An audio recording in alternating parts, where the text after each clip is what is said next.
하나님의 말씀은 사도행전 8장 26절로 40절까지 교독을 하시겠습니다.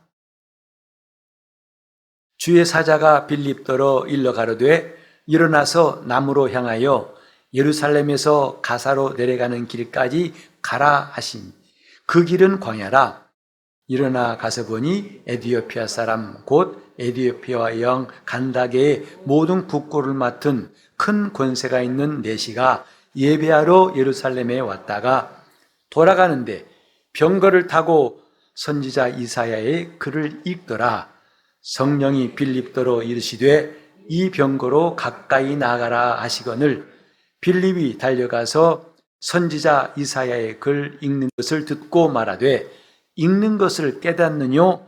대답하되 지도하는 사람이 없으니 어찌 깨달을 수 있느뇨? 하고 빌립을 청하여 병거에 올라 같이 앉으라 하니라. 읽는 성경 구절은 이것이니 일러스되 저가 사지로 가는 양과 같이 끌리었고 털 깎는 자 앞에 있는 어린 양의 잠잠함과 같이 그 입을 열지 아니하였도다. 낮을 때 공변된 판단을 받지 못하였으니 누가 가히 그 세대를 말하리요? 그 생명이 땅에서 빼앗김이로다 하였거늘 내시가 빌립더러 말하되 청컨대 묻노니 이 선지자가 이 말한 것이 누구를 가리킴이뇨?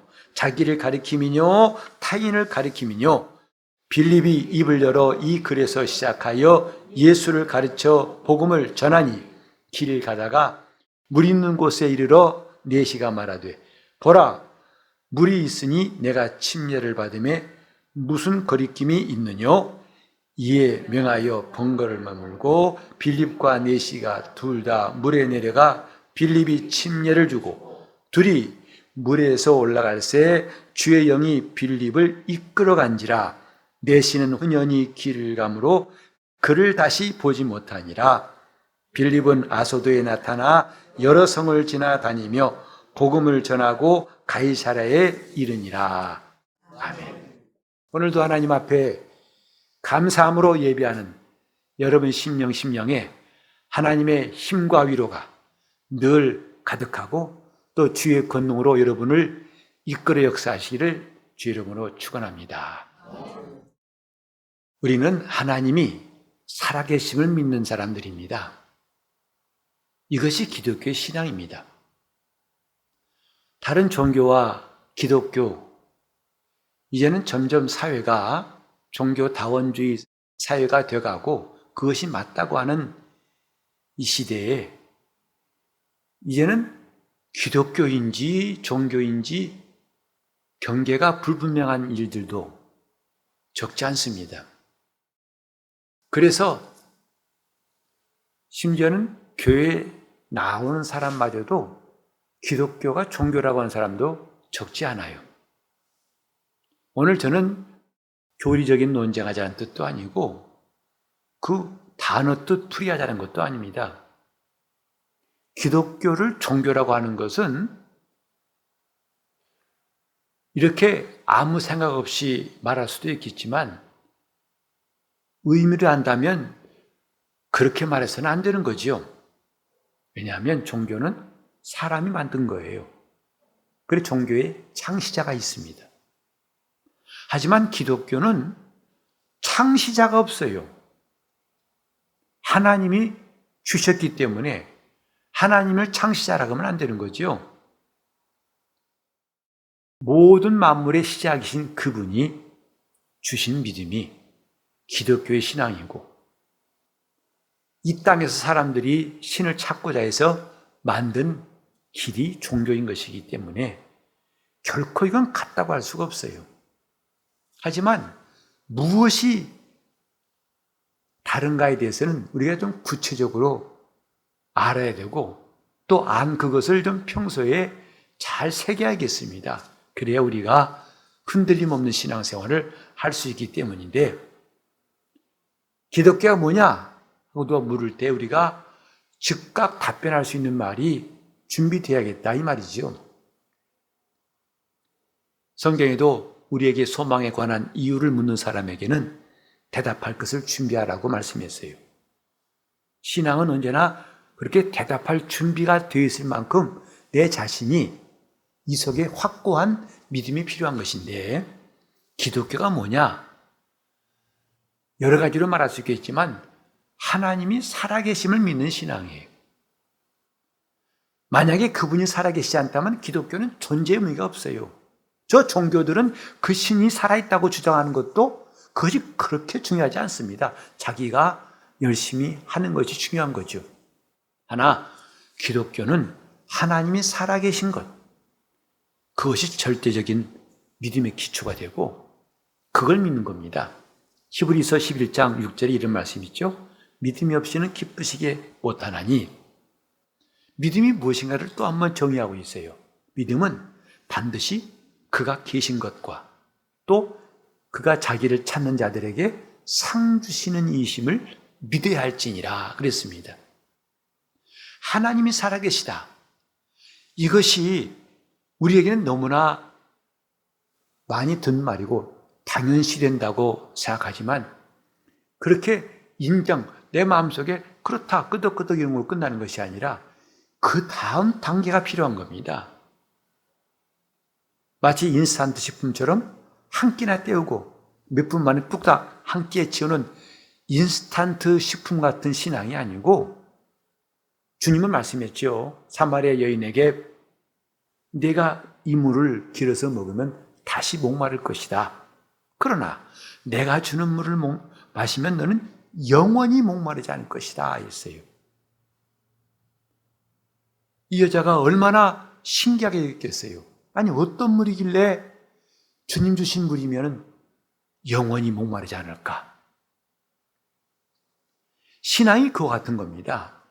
신앙은 한 끼를 버티는 양식 같은 것이 아니고 영원한 양식이에요. 물론 우리 육신을 위해서는 매일마다 일용할 양식이 필요하죠. 데일리 푸드, 이게 필요합니다. 그러나 우리는 그 양식으로만 사는 것이 아니라 하나님의 입으로 나오는 모든 말씀으로 살 것이니라. 그래서 내가 내게 주는 떡은 생명의 떡이므로 이 떡을 먹는 자는 영원히 살리라고 주님 말씀했어요.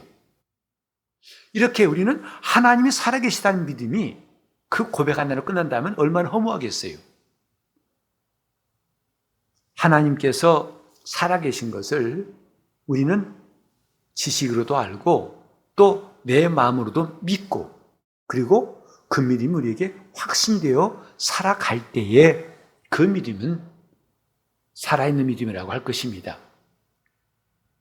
우리가 하나님의 살아계심을 볼 수 있는 일들, 물론 때때로 그리스도 안에 지체들이 하나님을 경험한 간증들을 들을 때 과연 하나님은 살아계시는구나, 진실로 하나님은 이 시대에 살아계신구나 라고 느낄 수 있고 공감할 수 있어요. 하지만 그게 끝나면 다시 그런 일들을 보기가 드물어서 또 어떤 간증 집회를 찾아가야 되나 하는 마음도 생깁니다. 하지만 그분이 살아계신 것을 항상 볼 수 있는 곳이 있어요.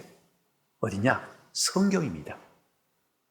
성경은 어디를 보든지 하나님이 살아계신 분인 것과 그분이 일하시는 것을 보여주는 책이에요. 그래서 우리가 황당한 믿음을 갖는 게 아니라 이 성경에서 내가 믿음을 얻고 그 다음에 정말 품어야 할 소망을 성경에서 찾습니다. 하나님이 살아계신 것, 성경에 있는 말씀이 있죠. 살아계신 하나님께 소망을 두라 했어요. 이 땅에 헛된 것에 소망을 두지 말고 살아계신 하나님께 소망을 두라. 우리 기도할 때도 우리 구하는 걸 보면은 내가 지금 내 소망이 얼마나 하나님 보시기에 기뻐하신 것인지 아니면 헛된 것인지를 스스로 점검할 수 있어요. 내가 지금 기도하는 걸 통해서 내가 바라는 게 무엇인지 우리는 다 알 수 있습니다.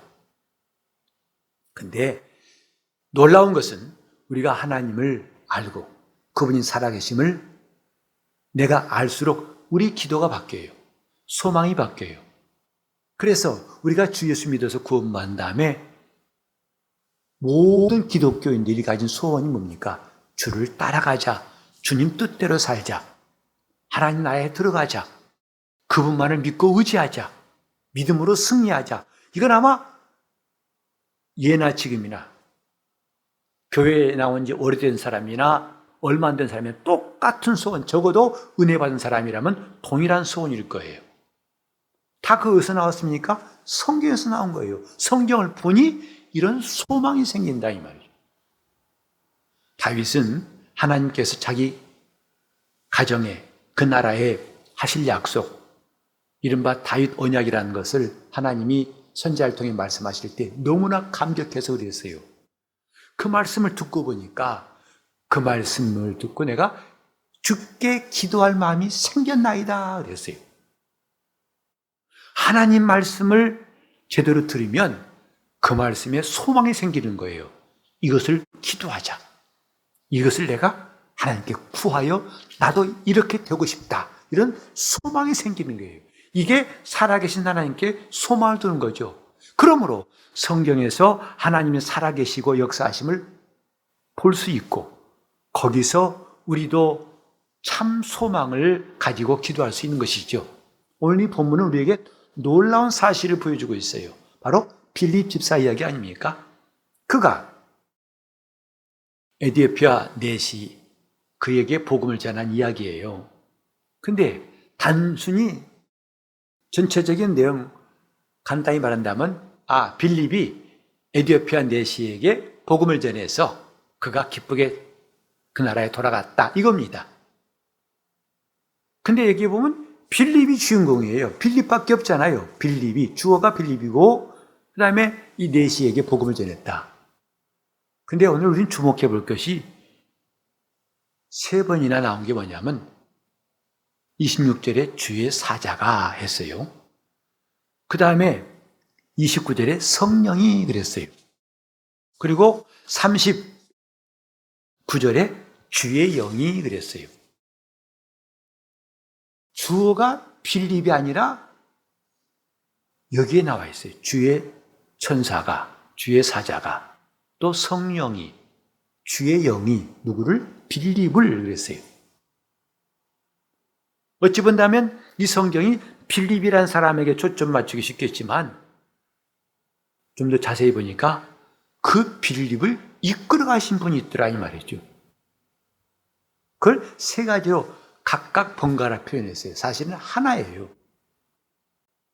이 천사가 성령이란 말이 아니라, 천사가 주의 사자란 말이 아니라 이 사자는 성령께서 부리시는 천사지요.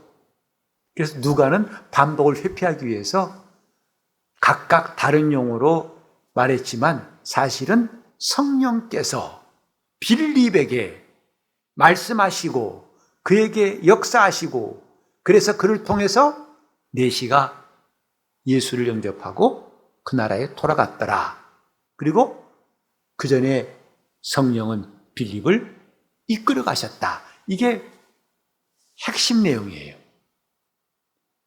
즉 우리가 눈길을 줄 수밖에 없는 것이 뭐냐면 하나님이 살아계셔서 이렇게 역사하시더라. 바로 이거 아니겠습니까? 우린 잘 아는 대로 창세기는 아브라함 이야기가 아니잖아요. 하나님이 아브라함 전에 하나님이 아브라함을 부르셨어요. 아브라함이 목적어입니다. 주어가 아니라. 근데 왜 자꾸 우리는 아브라함이 주어처럼 볼까요? 하나님이 아브라함을 부르시고 그를 이끌어내셔서 그리고 가나안 땅으로 가게 하시고 약속하신 다음에 그 자손들에게 마침내 약속대로 가나안 땅을 주셨다고 성경은 말하고 있어요. 요컨대 성경은 하나님이 살아계신 것을 볼 수 있는 책이다 이 말이에요. 그가 지금 무슨 일 하신 일을 보는 책이고 따라서 우리가 나도 이걸 소망한다는 소망을 갖게 하는 말씀이다 이 말이죠.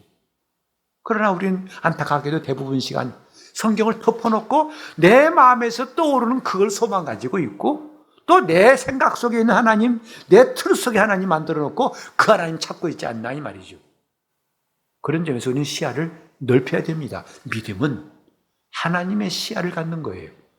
내 시야가 아니라 하나님의 시야를 갖는 것인데 참 제가 봐도 저는 답답한 사람이라는 것을 수시로 느끼는데 너무 시야가 좁아요. 너무 보는 게 좁아서 항상 우물안에 개구리 마냥 좁은 시야, 그걸 느끼니까 하나님 앞에 기도가 절로 나오더라고요. 주님, 나에게 주님의 시야를 주시옵소서. 주님의 안목을 주님이 보시는 것처럼 볼 수 있는 사람 되게 해달라는 기도. 아직까지도 답답하고 많이 부족하지만 하나님이 그 기도를 응답하실 줄 믿고 저는 계속 기도하는 겁니다. 너무 좁더라 이 말이죠. 여기 보면은 빌립이라는 사람이 아니라 그를 이끌어 하신 분을 볼 수 있다 이 말이죠. 누구죠? 성령이시다. 그리고 하나님은 이 사람을 통해서 하나님이 하고자 하신 일을 하신구나. 이것도 우리가 알게 됩니다. 이건 다 하나님이 살아계시기 때문에 너무나 당연한 일이에요. 우리가 깨닫는 것, 또 알고 있는 게 뭐냐면 하나님은 전능하신 분이시지만 그가 천사를 통해서 천사를 사용해 일하시고 또한 놀랍게도 사람을 사용하여서 그를 통해 말씀하시고 그를 통해 일하신다는 것을 성경은 수를 셀 수 없이 말씀하고 있어요. 우리가 금요일마다 저 구약부터 읽는 말씀이 있죠. 금요 기도에 저는 뭐를 말씀드릴까 하고 생각하다가 어느 날 갑자기 너무 생각이 딱 모아지더라고요. 기도가 뭐냐? 하나님께 말하는 것이다. 거기에 초점이 잡혀가지고 그래서 우리는 창세기부터 하나님이 지으신 사람이 하나님께 말하는 것, 뭐라고요 말했던가? 그걸 찾으면서 계속 지금 열왕기 지금 하까지 왔는데 놀랍더라고요. 너무나 많은 사람들이 하나님께 말하고 있어요. 또 하나님 그 말을 들으시고 역사하시더라 이 말이죠. 이게 성경의 증거 아닙니까? 그렇다면 지금도 하나님을 믿는 오늘 저와 여러분의 말을 하나님이 왜 듣지 않으시겠는가? 하나님은 사람에게 언어를 주시고 사람은 그 언어 가지고 다른 데도 쓰겠지만 가장 중요한 용도는 하나님께 말하는 것이라고 성경에 가르치니 이게 참 신기하지 않습니까? 그가 살아계시기에 오늘도 하나님께 말하는 자의 기도를 들으시고 하나님께 예배한 자의 예배를 받으신다는 거 너무나 분명한 거 아니겠습니까? 또 그가 사람을 통해서 역사하신다는 것, 우리를 사용하신다는 것. 저는 오늘 이 말씀 보면서 하나님이 사람을 사용하심에 대해서 확신하게 되었고 그러니까 당연히 내게 소망이 생기더라고요. 나도 이렇게 빌립을 이끄신 것처럼 나도 이끌어 주시옵소서. 지금 비록 형편없지만 한심하기 짝이 없지만 답답하기 짝이 없지만 그래도 먼지 같은 나를 티끌 같은 나를 하나님이 무시하지 아니하시고 쓰실 거라는 믿음이 있어서 하나님을 찾게 된다 이 말씀이죠. 이런 믿음도 괜히 생긴 게 아니고 하나님은 이미 이스라엘에게 말씀하셨어요. 너 지렁이 같은 야곱아. 하나님 보실 때 이스라엘은 지렁이더라 이 말이에요. 내가 너로 이가 날카로운 새 타작기계가 되게 할 것이니 그러므로 내가 산들을 부서뜨리고 작은 산을 켜고같이 흩어버릴 것이다. 이사야의 그 말씀을 읽을 때면 막 가슴이 폭 차올라요. 이 지렁이에게 이빨이 있습니까? 그가 뭐 하나 깨물 힘이 있겠습니까? 그러나 하나님이 그 지렁이 같은 이스라엘을 이가 날카로운 새 타작기계로 삼으셔서 쓰실 때 산이 무너지고 작은 산이 먼지와 같이 날아가 버리게 하시겠다는 것. 그 역사가 구약에 나와 있지 않습니까? 여호수아, 모세가 광야를 지나고 이제 여호수아가 가나안 땅 들어가서 싸울 때 정말 이스라엘의 전쟁 보면요 신납니다. 연전연승이에요. 이스라엘이 범죄에서 도망갔던 것 불과 한두 번 빼고는요 거침없이 쓰나미처럼 쓸어가는 그 전쟁의 역사. 그래서 하나님께서 이사야 선지자를 통해 하신 말씀, 너 지렁이 같은 야곱을 내가 이가 날카로운 새 타작기계로 쓰겠다 하신 말씀이 과연 끄덕여지고 믿어지더라 이 말이죠. 오죽했으면 모세가 광야에서 나라들을 무너뜨리고 왕들이 이기고 바사라 왕도 이기고 막 거침없이 아말렉도 이기고 나갈 때 이미 그 말을 듣고 다른 나라 왕들이 마음이 녹았더라 했어요.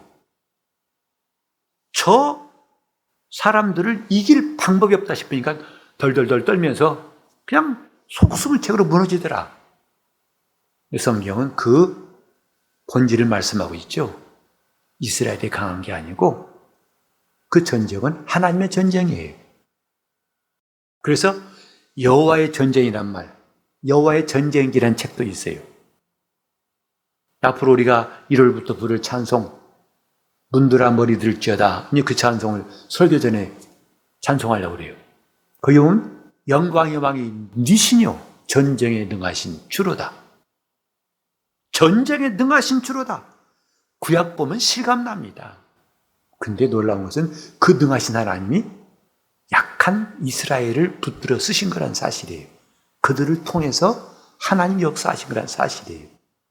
그 당시 강한 나라가 애굽이고 아수르고 바벨론이고 많았지만은 하나님은 다 물리치시고 정말 초라하고 어리석고 답답하고 무능한 이스라엘을 그들보다 더 강하게 하사 사용하셨습니다. 이게 성경이라고요. 오늘 우리가 다른 꿈 꾸지 맙시다. 저도 코로나가 2년째 돼가니까 참 힘들다는 것 여러분과 함께 느끼고 있어요.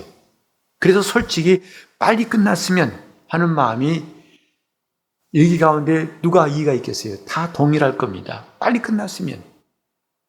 이제 오미크론 변이가 전 세계를 휩쓸고 있다고 해서 다들 긴장하고 무서워하고 있는데 저는 그 뉴스 가운데 한 토막이 좀 색다른 뉴스 듣고서 재미나게 들었어요. 어떤 의사가 한 말인데 오히려 이 오미크론이 잘하면 코로나를 종식시킬 수 있는 끝내주는 일이 되겠다라고 한 그 관점이 되게 재밌더라고요. 물론 이제 그걸 앞으로 두고 봐야겠습니다만 그 설명이 뭐냐면 이 오미크론 변이라는 것은 변이 아주 전파력은 델타보다도 빠르다, 강하다. 대신 그 중증도는 약하다. 아직까지 밝혀진 거에 한다면. 그래서 지금 이미 증상들을 있는 곳에서 보면은 그냥 감기할 듯이 앓다가 끝나버렸다는 거 아니겠어요? 무증상이 대부분이고. 그러니 이 강한 전파력이 델타 변이를 몰아내고서 이것들이 지배할 때는 별로 무섭지 않다는 거죠. 그 사람 말대로 하면. 그 점점 이 독감 수준으로 끝나고 코로나는 끝날 것이다 하는 낙관적인 견해를 보이더라고요. 그것이 사실이든 아니든 간에 정말 코로나가 빨리 끝났으면 좋겠다는 건 저도 동감이에요. 하지만 저는 이것이 끝나기 전에 우리가 꼭 해야 할 숙제가 있다고 생각합니다. 하나님, 정말 이 코로나 대유행을 통해서 우리에게 깨닫게 하신 바가 무엇인지요? 적어도 하나님을 섬기고 주를 따라가려고 하는 나에게 하나님이 주신 메시지가 무엇인지요? 내가 지금까지 도무지 바뀌지 않았던 그 내 습관, 고집과 내 이론이 무엇인지요? 그것을 우리가 해결하고 코로나도 함께 끝났으면 좋겠다 하는 마음이 들어요. 그때까지는 코로나가 계속되었으면 하는 마음? 글쎄, 그 코로나를 사모하는 마음 아니지만 제가 말씀드리려는 요지를 아실 겁니다. 뭔가 우리는 이걸 통해서 깨닫자 이 말이죠. 분명히 하나님은 이런 코로나란 대재앙보다 더 크신 분 두말할 필요 없지요. 근데 우리는 그것만 알아도 뭐 하겠냐고요. 그분이 이 환경을 통해서 이런 삶을 통해서 이 우리의 주의 생활을 통해서 내 영혼까지 주시는 메시지가 뭘까? 빌립을 이끌어 가신지라.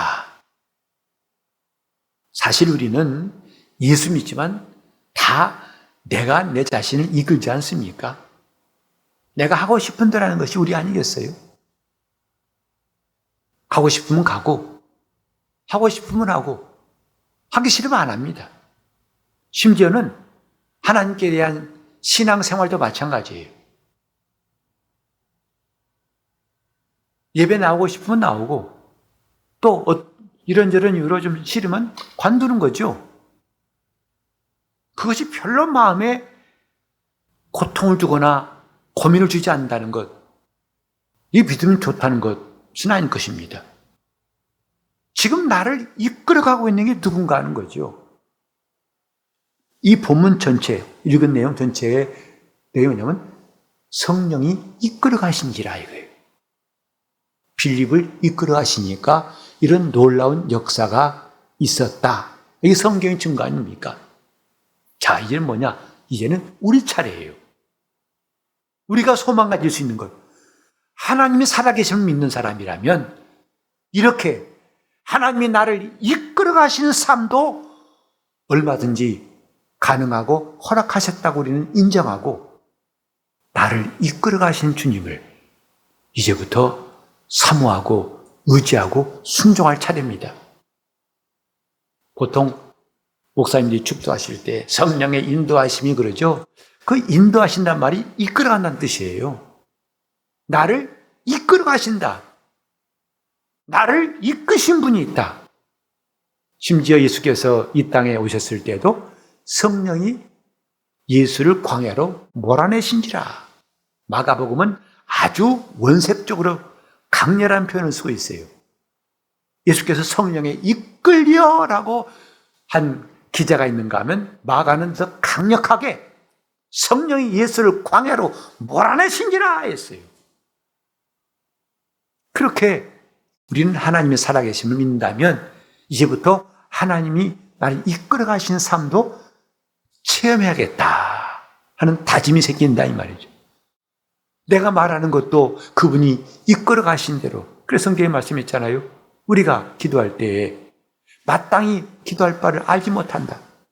그러므로 우리 속에서 성령께서 말할 수 없는 탄식으로 성도를 위해 간구하시나니 그랬어요. 그런 성령께 순종한다면 우리가 성령에 이끌려 기도할 수 있다. 그래서 유다서에 보면 성령으로 기도하며 그랬어요. 성령으로 기도하며. 신앙생활이 뭘까요? 성령께 이끌린 삶이라고 말할 수 있습니다. 오늘 내 마음을 이끄시는 분이 누군가? 과연 하나님이신가? 아니면 나 자신인가? 아니면 비극적으로 원수 마귀가 억압하고 그를 이끌어가는가? 사람은 하나님이 이끄실 때 온전한 존재가 됩니다. 신앙은 바로 그런 온전한 삶을 살려는 것이에요. 성령이 이끌어간지라. 여기 보면 이끌어간다는 말이 확 채간다는 뜻이에요. 갑자기 휙 사라진다는 뜻이에요. 이제 이 내시를 침례준 다음에 호련이 안 보여요. 휙 떠나버린 거예요. 그러니까 저 예루살렘부터 가사까지, 가사가 지금 요새 TV에 나온 가자지구입니다. 이스라엘의 가자지구 싸우는 곳이었죠. 전쟁 나는 거. 가자지구 해안까지인데 그 사막길까지 순간에 성령께서 빌립을 글로 옮겨 놓으시더니 그에게 복음을 전하게 하신 다음에 침례를 준 다음에 또 휙 하고 순간에 옮기셨다고 이 성경은 말씀하고 있어요. 이게 순간에 가능한 일입니까? 그게 가능하다는 게 성경의 증거예요. 어떻게 하니까? 성령에 이끌리니까. 성령에 이끌려. 오늘 우리는 이렇게 기도했으면 좋겠어요. 내가 이 성경대로 성경에 이끌린 사람 되게 하소서. 성령에 이끌려 말하고 성령에 이끌려 살 수 있는 삶을 이제 진정으로 소망하며 그래야만이 내가 주님을 따른 제자가 되고 내가 주님 뜻대로 살 수 있다는 사실. 얼마나 내 몸이 무겁고 내 마음이 무겁고 내 완고해서 하나님이 가장 뜻대로 하기에는 너무나 턱없이 형편없는 자신을 깨달은다면 이제는 정말 주님이 이끄신 시간이 필요한 겁니다. 성령에 이끌려 간지라. 이건 빌립의 이야기로만 끝날 거라면 성경에 기록되지 않았을 것입니다. 그러나 성경이 이 말씀 이렇게 자세하게 무려 근 15개 절을 할애해서 기록된 게 뭘까요? 그것은 빌립만의 간증, 경험이 아니라 오늘 믿는 우리에게도 하나님은 동일하게 역사하실 것을 약속한 말씀이라고 생각합니다. 시간 기도하실 때 내가 이제부터 성령에 이끌린 사람 될 수 있도록 먼저 우리는 그런 소원 정하셨으면 좋겠어요. 이것이 내 소원입니다. 내 소원이 뭐냐? 나는 성령에 이끌려 살고 싶습니다 하는 소원을 넌 그 어디서 얻었느냐? 성경에서 얻었습니다.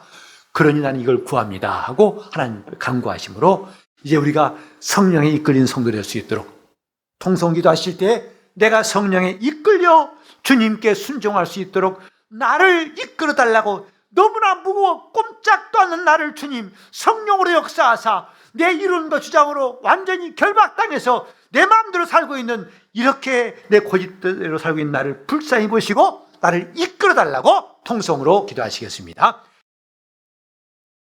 하나님 아버지, 우리가 예수를 구주로 모셨는데 아직도 내가 나를 이끌고 하는 이 삶을 이제는 놀라운 변화로 경험하기 원합니다.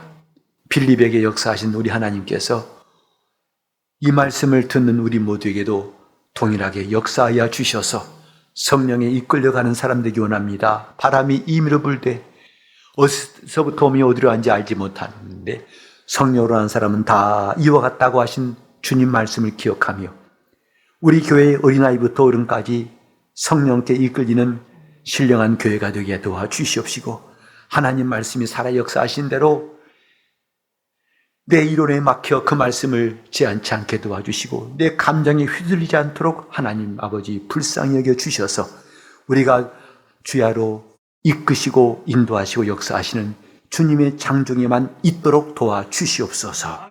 주의 은혜 함께 하시고 나옵고 예수 이름 받들어 기도리옵나이다.